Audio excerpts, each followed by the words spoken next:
ఉంది. Nomination zone అంటే ఏంటి తనుజ? మిస్ తనుజ ఏంటి చెప్పమ్మా కరెక్ట్గా. నామినేషన్స్ అంటే నామినేషన్ పాయింట్కి వెళ్ళి ఎవరిని నువ్వు నామినేట్ చేస్తున్నావో వాళ్ళకి కదా నువ్వు మాట్లాడాలి, వాళ్ళ గురించి కదా నువ్వు చెప్పాలి. అసలు నిజం చెప్పాలంటే ఈమె నామినేట్ చేయడానికే ఇమాన్యుయల్ని పిలిచిన తర్వాత తన పాయింట్స్ అన్ని చెప్పింది. మళ్ళీ ఫస్ట్ రౌండ్ నుంచి అదే ద డే బిగినింగ్ నుంచి ఎంటర్ అయిన దగ్గర నుంచి మొదలు పెట్టింది అనమాట. మన బాలయ్య గారు ఏదైనా స్పీచ్ ఇచ్చేటప్పుడు అప్పట్లో మా నాన్నగారు అంటారు కదా, ఆ రేంజ్ లో స్టార్ట్ చేసింది. ఇమాన్యుయల్ కూడా షాక్ అయ్యాడు, ఎక్కడమ్మా నేను నీకు సపోర్ట్ చేయలేదు అని.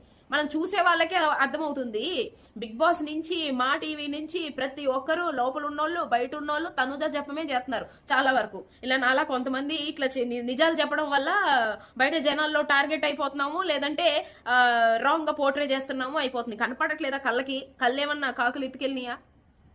ఏం చేసిందమ్మా? ఇమాన్యుయల్ని పిలిచింది, నువ్వు నాకేం చేసావు, నువ్వు నాకు ఇది చేసావు, నువ్వు నాకు అది చేసావు అని మొదలుపెట్టి మళ్ళీ ఏడుపు సింపతి డ్రామా మొదలు పెట్టింది. ఆమెకు అంటే ఏడుపు వచ్చేసింది అలాగనే.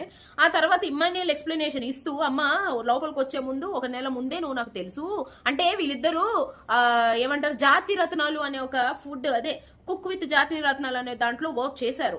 ఈమె కుక్ గా, ఆయనేమో ఒక జాతి రత్నం కమెడియన్ గా వర్క్ చేశారు. అది చూడటం కూడా జరిగింది బిఫోర్ బిగ్ బాస్. అయితే 1 నెల ముందే నువ్వు నాకు తెలుసు, కానీ రీతు 6 సంవత్సరాల నుంచి తెలుసు. అయినా నేను రీతుని లోపలికి వచ్చిన తర్వాత, లోపలికి వచ్చే ముందు వాళ్ళ అమ్మ ఎన్నోసార్లు నాకు చెప్పింది, మనం కూడా విన్నాం. కానీ నేను తనకన్నా కూడా నీకే ఎక్కువ సపోర్ట్ చేశాను, ఎందుకంటే నువ్వు క్యూట్ బేబీ కదా, నీకేం తెలీదు పాపం. ఓకే, ఇలా అంటున్నానని ఫీల్ అయినా నేనేం అనుకోలేను. కానీ ప్రతి దానికి అంటారు అనేవాళ్ళు, ఎంత మంచిగా మాట్లాడిన అంటారు, ఎలా మాట్లాడిన అంటారు.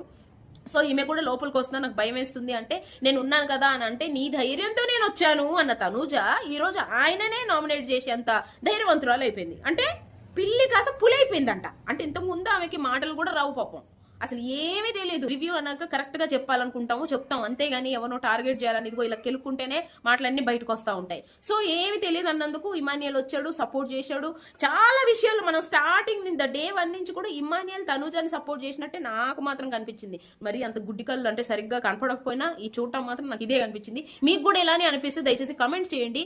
తర్వాత ఏమో ప్రతిసారి నాగార్జున గారు అడిగినప్పుడు నాకు ఎవరు సపోర్ట్ లేదు, నిజం చెప్పాలో నాకు ఎవరు సపోర్ట్ లేదు ఈ హౌస్ లో. ఏంది మాట? సపోర్ట్ కోసం వచ్చావా నువ్వు? నీ గేమ్ కోసం వచ్చావా? దివ్య పిచ్చిమాలోకి ఉంది, తను ఆడకుండా, తన ఆట తను ఆడకుండా, నిజం తను ఆడుంటే నేను టాప్ 3లో ఉండేదేమో అనిపించింది నాకు. ఈ అమ్మాయి భరణి గారు పట్టించుకొని, ఫ్యామిలీ మెంబర్స్ పట్టించుకొని వాళ్ళ మధ్యలోకి వెళ్ళి, అంటే సీరియల్ అంటే పట్టించుకుంటారు జనాలు, నాకు అర్థమైంది నిజం చూసిన తర్వాత. ఎందుకంటే దివ్య అవుట్ ఆఫ్ ద బాక్స్ కదా, అందుకే తను కనపడలా. సీరియల్ వాళ్ళు కాబట్టి కనపడ్డారు. మరి ఇంతకన్నా పచ్చిగా నేను ఇంకేం చెప్పలేను.